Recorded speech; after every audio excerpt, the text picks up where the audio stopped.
Hello. This is Elizabeth Griffin, the Black Romance Writer, and welcome back to my channel. If you haven't subscribed, if you're not following me, please take a moment and do so, and definitely continue to share my content with others. I am happy to say that my channels are growing, and I owe it all to you. So, today we are going to talk about urban fiction. And I know before I even get started, I am not supposed to use Wikipedia as a source. I have been told through college courses that that is not a reliable source and you should not use it. However, I, as well as so many other people, do use it. And I'm going to use it today because I found information here that I find useful.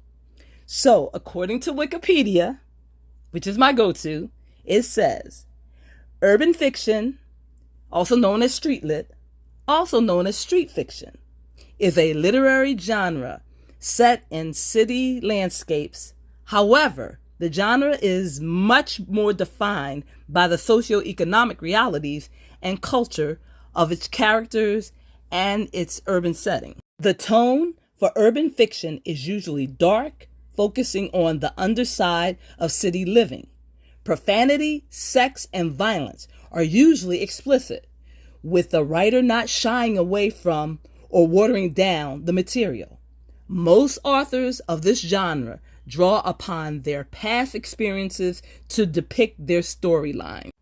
I find this definition, this explanation by Wikipedia to be accurate. When I wrote my first novel, Naira, it was set in the inner city, Philadelphia, and even though it was written for young adults and it was a coming of age story, there was a certain grittiness there, and the subject matter was controversial. It dealt with pregnancy. It dealt with teenage pregnancy. It dealt with abandonment. It dealt with so many issues.